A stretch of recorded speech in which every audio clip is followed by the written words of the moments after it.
아직 세종대왕이 없어서 그런 문제는 없었다. 그런 문제는 없었고 전통의 틀 안에서 그들은 살아가고 있었는데 나이는 들어가고 그리고 이제 환난이 닥쳤다. 보세요.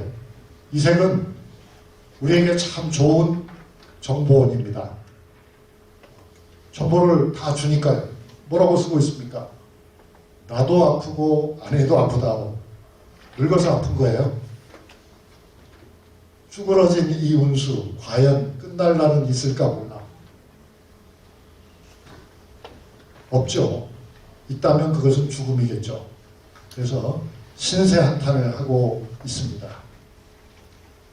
그런데도 아프긴 둘 다 아픈데 남편이 약수발을 하는 일은 없어요. 이 집에서는. 이 집에서는 약수발은 항상 아내의 몫이에요. 물론 모든 집안이 다 그러지는 않았을 거예요. 아까도 보셨지만 바느질을 하는 남편도 있었으니까요. 근데 그런 점에서 보면은 이색은 그다지 좋은 남편감은 아니죠. 아내를 위해서 약을 다린 적이 없으니까요. 늙은 아내는 아침 일찍 일어나서 몸소 약을 다리네 라고 했어요. 몸소가 있어요. 이 몸소가 이 친자거든요. 그러니까 하인도 있고 며느리도 있고 아들도 있는데 이 안동권 씨, 부인 안동권 씨는 어떤 사람이냐면 아니 내가 아무리 삭신이 쑤시고 그렇다 하더라도 내 영감 약은 다른 사람이 다리면 안 돼. 내가 다려야 돼. 왜? 내가 아내니까. 그런 생각을 하고 있어요. 여러분도 그렇게 생각하시나요? 아마 그러신 것 같아요. 근데 이게 이런 말을 쓰기가 조금 좀 창피한 점도 있었던지 시의 제목을 즉흥적으로 쓰다 그랬어요. 그러니까 뭐 내가 깊이 생각한 건 아니고 그냥 뭐 간단히 메모한 거야 라고. 그러니까 이렇게 간단히 메모한 거야 라고 했지만 사실 그 속에는 무지무지한 감사의 마음이 담겨 있다고 생각합니다. 이 사람이 몸도 안 좋은데 직접 다리지 않아도 되는데 꼭 내 약을 자기가 직접 다리네. 내가 이걸 꼭 기록을 해둬야지 해서 이렇게 기록을 해뒀고 그것을 수백 년이 지난 다음에 백아무개라는 사람이 찾아내가지고 여러분 앞에 이걸 보여주면서 아, 이 사람이 이렇게 착한 사람이에요 라고 말하고 있습니다. 그런데 나이를 먹어서도 이 집은 남편은 끝까지 편하고 아내는 끝까지 일을 하는 그런 집안이었어요. 그러니까 여러분 초장의 버릇을 잘 들여야 되는 모양입니다. 아마 이 댁에서는 이색이 워낙 공부를 잘하고 이색과 결혼하기가 너무 어려워서 그랬는지 안동권 씨가 남편을 이렇게 다잡지를 못하고 많이 섬긴 것 같아요. 그러나 이제 다른 집에 가면은 가령 아내 집안이 더 훨씬 나을 수도 있잖아요. 그럴 경우에는 이제 거꾸로 됐겠죠. 바느질도 시키고 약도 다리라고 하고 뭐 빨래도 시키고 그랬겠죠. 그래서 제가 보니까 조선시대에도 그렇더라고요. 어떤 집이라고는 제가 말씀을 안 드리겠는데 어떤 집은 보니까요. 어떤 집은 보니까 며느리는 아주 좋은 집안에서 데려오면서도 딸은 자기네 집안보다 좀 못한 집으로 시집을 보내는 집이 있더라고요. 왜 그럴 것 같아요, 여러분? 맞아요. 맞아요. 며느리를 좋은 집에 안에서 데려오는 거는 우리 집안을 좀 높이고 그러니까 가난해도 가격이 높은 집안에서 데려오는 건 그런 뜻일 거예요. 그런데 딸을 좀 못한 집에 보내는 거는 그것도 전략인 거예요. 딸을 편하게 지내도록 하기 위해서. 그럼 딸이 시집간 날부터 코가 좀 높을 거 아닙니까? 그래서 시어머니 구박을 안 받고 남편한테도 하고 싶은 대로 어느 정도 할 거 아닙니까? 그러니까 조선시대에도 결혼을 할 적에 그런 전략을 쓰는 집들도 적지 않이 있었더라고요. 그런데 이제 아무튼 목은 이색은 워낙 잘 나가지고 다 시집 오고 싶은 사람이 너무 많았기 때문인지 몰라도 아내가 끝까지 고생을 합니다. 그걸 또 남편이 잘 알고 있어요.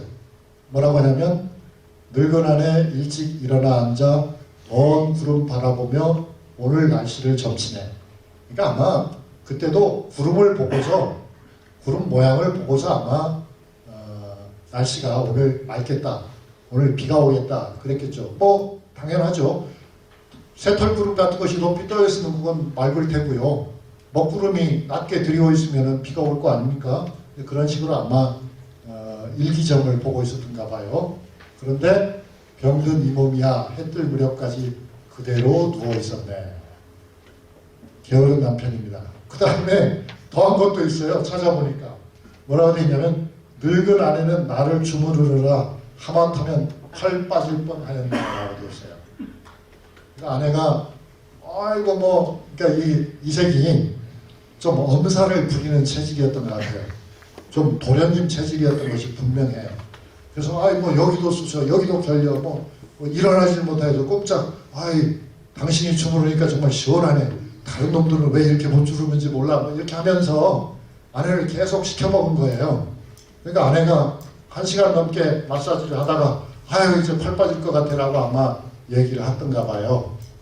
그래서 일어나서 아 이것도 그럼 시가 되겠네 해서 이렇게 적어놓은 걸 우리가 지금 감상하고 있습니다. 그래서 보면은 시의 제목이 밤새도록이에요. 그러니까 아마 밤새도록 주물러라고 시켰던 것이 아닌가 하는 생각이 듭니다. 그런데 이 남편이 사실은 그렇게 대가 센 남편은 아니었던 것 같아요. 그래가지고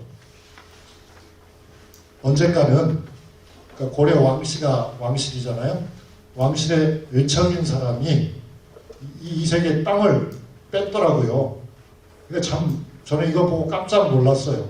이게 이색이 5년입니다. 이색의 벼슬이 굉장히 높았을 때예요.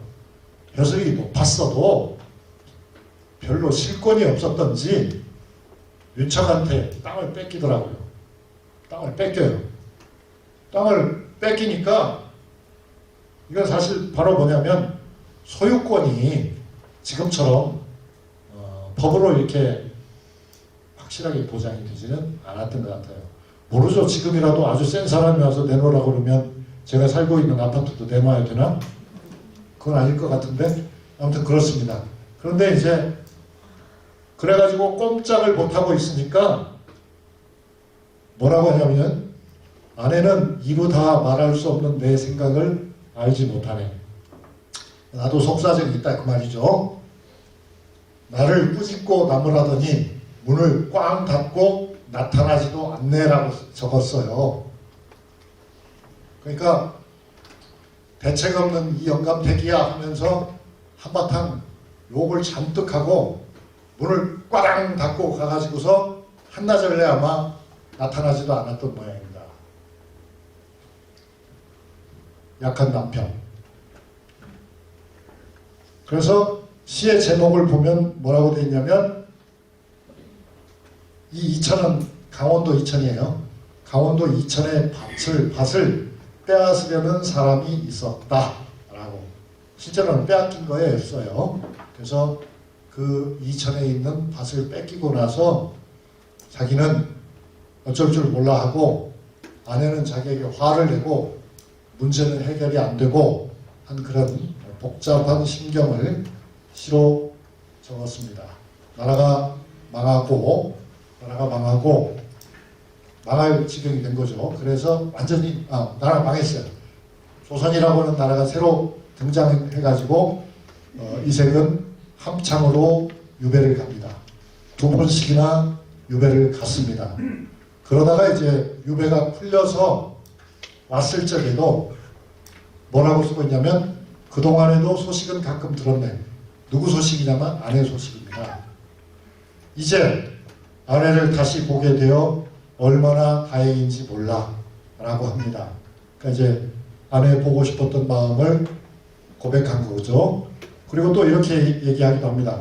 아무쪼록 검은 꽃 하듯 부부가 화평하게 살기 바란다오. 그저 한가하게 시골집에서 늙었으면 좋으련마는. 이제 뭐 벼슬이고 뭐고 다 소용없고 늙은 부부가 고향으로 내려가가지고 조용히 그저 제명에 죽을 수만 있어도 다행이겠다. 그런 생각을 하게 됩니다. 10대부터 그렇게 잘 나가던 목은 이색이 결국은 고려라는 왕조가 무너지면서 이렇게 의지할 수 없는, 의지할 데 없는 그야말로 아주 초라한 신세가 되는데요. 그런데 결국은 아내가 먼저 세상을 떠납니다. 이색입니다. 그 다음에 여기는 정몽주입니다. 그리고 이쪽은 정도전입니다. 사실은 이색이 가장 사랑한 두 사람의 제자예요. 정몽주와 정도전이. 그리고 정몽주와 정도전은 매우 친한 친구이기도 했고요. 이색은 이성계와 독서클럽 멤버였습니다. 그러니까 이색이 독서클럽의 리더였고요. 그 독서클럽에는, 이색의 독서클럽에는 이성계를 비롯해서 고려 귀족들이 많이 들어가 있었습니다. 그런데 이제 새 왕조를 열 거냐 말 거냐에서 판이 갈린 거죠. 그래서 이제 결국은 이색은 다 아시는 것처럼 몰락의 길을 가는데, 그런데 1392년에 태조가 왕이 된 그 해에 왕조를, 고려 왕조를 위해서 반란을 일으킬 혐의가 있다, 이렇게 봐가지고 목은 이색의 큰아들이 이종학이거든요. 이종학을 죽여버립니다. 누가? 정도전이 책임을 짓고 없애버립니다. 그래서 결국 권씨 부인이 충격을 받은 거예요. 그리고 쓰러져서 일어나지를 못하죠. 그들은 50년을 살았지만 어쩔 수가 없었던 겁니다. 여기서 이제 제가 말씀드리려고 하는 것은 우리가 흔히 생각하는 것과는 달리, 아까 제가 독서클럽 운운했잖아요. 이성계는 단순한 무인이 아니었어요. 이성계는 그래도 아주 밝았어요. 이성계는 책을 매우 사랑하는 사람이었어요. 그래서 이색과도 굉장히 가까운 사이였어요. 잘 모르셨을 것 같아요.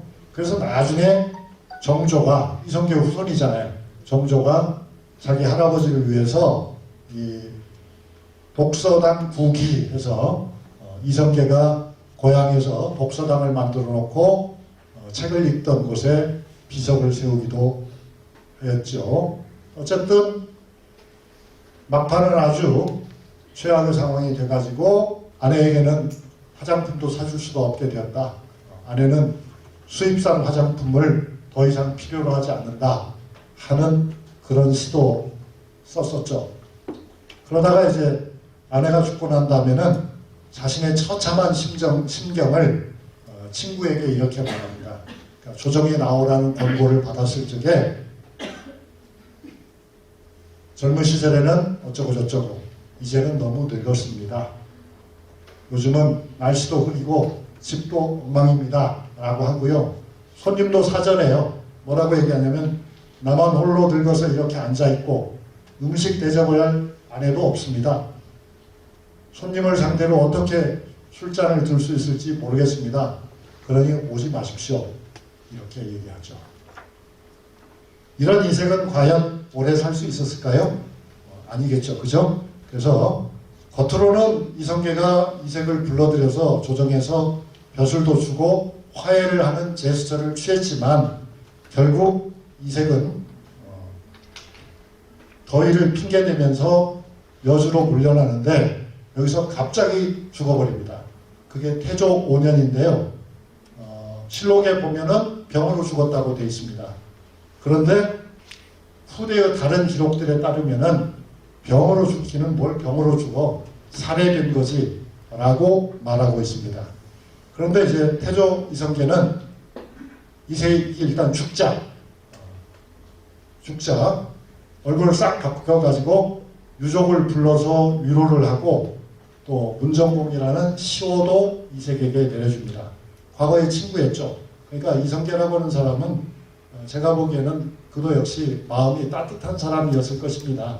그래서 옛날의 친구이고 옛날에 우리 독서그룹의 좌장이신데 비록 정치적 견해가 달라서 끝까지 하나가 되지는 못했지만 돌아가신 마당에 그분을 위로하지 못할 것이 뭐가 있느냐 해서 망자의 넋을 위로하고 살아남은 유족들을 제대로 대접을 하죠.